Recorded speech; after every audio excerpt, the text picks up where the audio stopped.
With the constant creative growth that WWE has had in recent months, and especially after WrestleMania 40, AEW Double or Nothing came with enormous expectations, which were completely satisfied this past Sunday, with one of the craziest nights of pro wrestling this year. But before we check out everything that happened at the event, I ask you to give the channel a chance by subscribing, leaving your like, and clicking the bell. Now, let's get to the content. Thunder Rosa versus Deonna Purrazzo. Deonna Purrazzo and Thunder Rosa kicked off the buy-in, setting an exciting tone for the night. The crowd was quite divided, but leaned slightly in favor of Thunder Rosa. AEW's handling of Purrazzo is somewhat perplexing. She's one of the most talented technicians in the ring, and her style suits heel work perfectly. Despite this, the company seems reluctant to fully commit to turning her heel, a hesitation that applies to several stars these days. The match itself was strong. The story focused on Purrazzo targeting Rosa's arm, which was taped with KT tape to prepare for the Venus de Milo. The match featured some excellent back-and-forth action, culminating in Purrazzo reversing a Cobra Clutch submission into a pin. She used the bottom rope for leverage, securing the 3 count and the win over Rosa. The Acclaimed versus the Cage of Agony. Daddy Ass challenged Brian Cage to enter the ring, and Cage accepted. After a brief pose down, Cage shoulder tackled Daddy Ass and posed again. Cage then hit Billy Gunn with a drop kick and clotheslined him over the top rope. Meanwhile, Bowens had his leg trapped between the steps by Toa, who then whipped Billy into the steps, crushing Bowens' leg. Inside the ring, Caster was triple-teamed by the Cage of Agony. Khan dropped Caster onto the top turnbuckle, followed by a senton from Toe. Cage then suplexed Caster back into the ring for a near fall. Cage chopped Caster before Bishop Khan tagged in and attempted a superplex.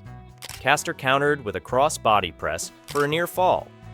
Billy Gunn tagged in and cleared the ring, planting Khan for a 2 count. Billy set up for the Fame Aser, but Toe intervened.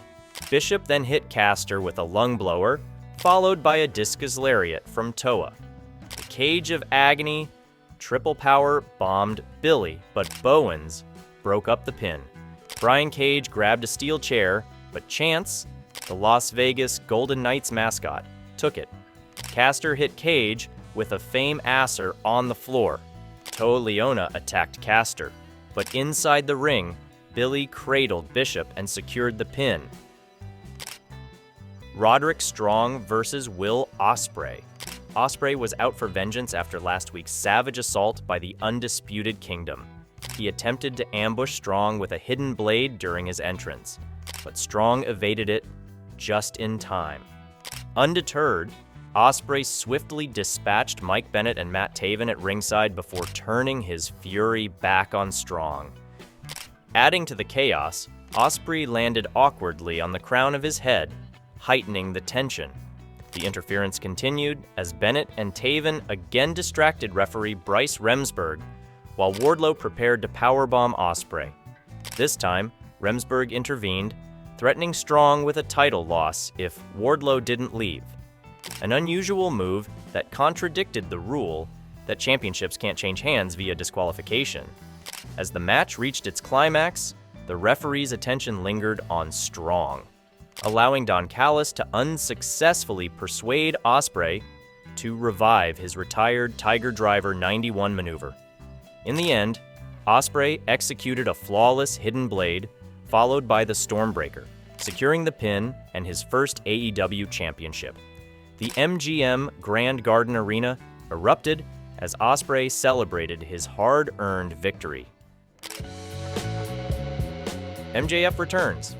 Nearly 5 months had passed since MJF last graced the AEW ring, and his return was nothing short of iconic. In true MJF fashion, he made his presence felt in more ways than one. Adam Cole had barely finished his brief promo when the unmistakable strains of MJF's entrance music reverberated through the arena. The crowd erupted as Friedman strutted into the ring, immediately blindsiding Cole with a brutal attack. With Cole down, MJF seized the moment to address the audience, cutting a scathing promo about his absence. He made it clear in his signature brash style that he's back for good and ready to reclaim his spotlight. Bang Bang Gang versus Death Triangle. In a whirlwind of high-flying action, Death Triangle showcased their incredible athleticism in a match that felt more like a thrilling playground for their skills. The Guns occasionally struggled to keep up with the frenetic pace, often finding themselves as convenient targets for their opponent's relentless offense. The climax of the match brought an unexpected twist with the surprise return of Juice Robinson.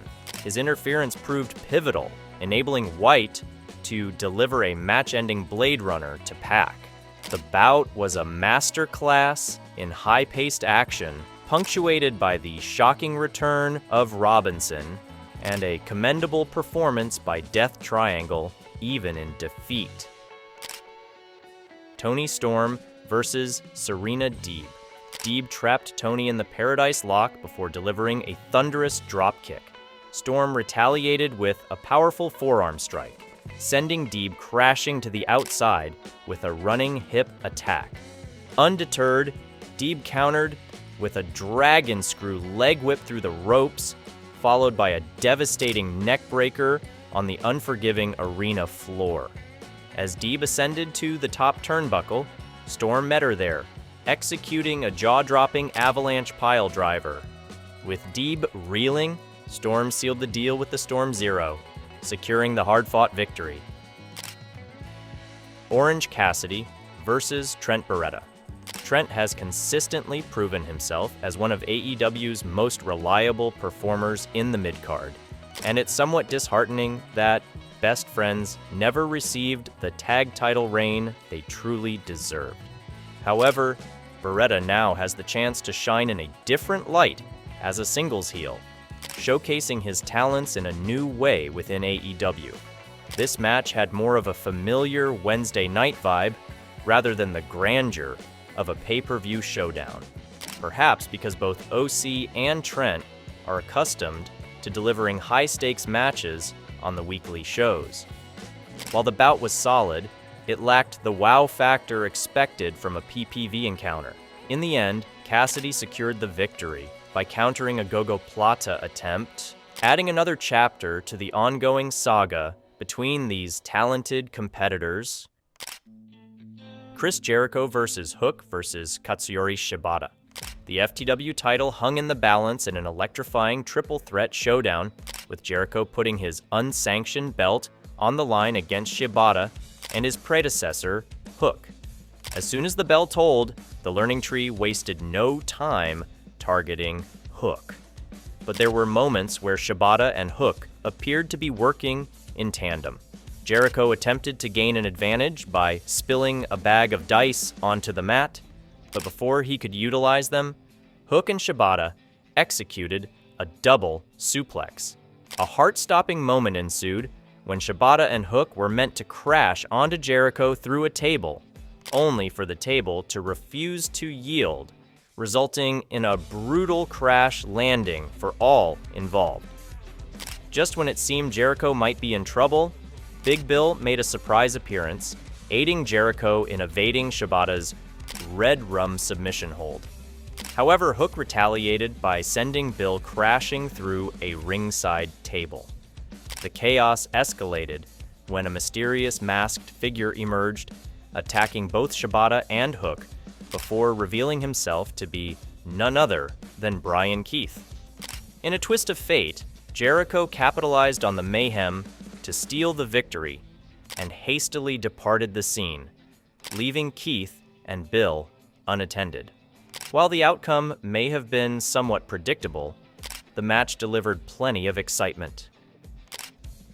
Jon Moxley versus Konosuke Takeshita. Takeshita's strategy centered around exploiting Moxley's vulnerable arm, which he had ruthlessly targeted the night before on AEW Collision, using a steel chair to inflict significant damage. Throughout the match, Takeshita relentlessly assaulted Moxley's injured arm, preventing the IWGP champion from gaining any significant momentum. Even when Moxley managed to mount offense, he continued to convincingly sell the effects of his injured arm. Both Takeshita and Moxley are renowned for their striking abilities, and their exchanges were filled with impactful blows.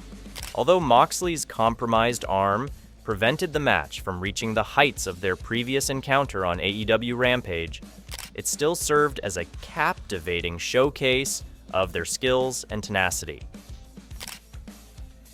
Adam Copeland versus Malachi Black.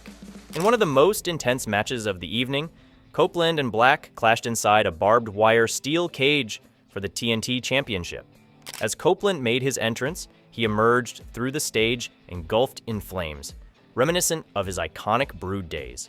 The competitors wasted no time in utilizing the weapons scattered throughout the cage. Within minutes, both men were drenched in blood, but it was Black who appeared to bear the brunt of the punishment. The brutality escalated when they introduced a barbed wire bat, using it to inflict even more damage on each other. True to expectations, the match was a visceral display of violence, with minimal traditional wrestling and a plethora of weapon spots. It catered to those who relish such hardcore encounters, providing ample opportunity for others to take a break and grab refreshments. The chaos reached its peak when Brody King and Buddy Matthew made a surprising appearance, seemingly aligning with Copeland before launching a vicious assault on him. Amidst the chaos, the arena was bathed in red light as eerie music filled the air. Suddenly, Gangrel emerged from beneath the ring, attacking A-Chob. Seizing the opportunity, Copeland applied a crossface using the barbed wire, causing Black to pass out and securing victory. From start to finish, the match was a whirlwind of chaos, leaving both competitors in need of medical attention and stitches. Mercedes Moné versus Willow Nightingale. Moné's highly anticipated return to the ring did not disappoint. The chemistry between the two women's stars was palpable, and Moné showcased a seamless performance, as if she had never been away. Debates may arise regarding the booking logic and psychology of a wrestler capturing a championship in their first match back from injury. However, Moné's victory for the TBS Championship adds a significant level of legitimacy to the title. Furthermore, it introduces a formidable heel into the title picture, promising exciting matchups in the future. Whoever eventually dethrones Moné will undoubtedly receive a substantial boost to their career trajectory. Swerve Strickland versus Christian Cage. Strickland's ruthless tactics proved to be the deciding factor against Cage's brutality. Despite Cage's attempts to dominate with his sheer strength, Strickland maintained control for extended periods using cunning and experience. The climax was a spectacle to behold. Strickland countered Cage's mid-air spear with a jaw-dropping house call, igniting the crowd's fervor. He followed up with a swerve stomp and a second house call, securing the victory in a thrilling finale. The Elite versus Team AEW. As Jack Perry, Kazuchika Okada, Nicholas, and Matthew Jackson made their grand entrances, chaos erupted when Dax Harwood, Cash Wheeler, Bryan Danielson, and Darby Allin launched a surprise attack, initiating the action immediately.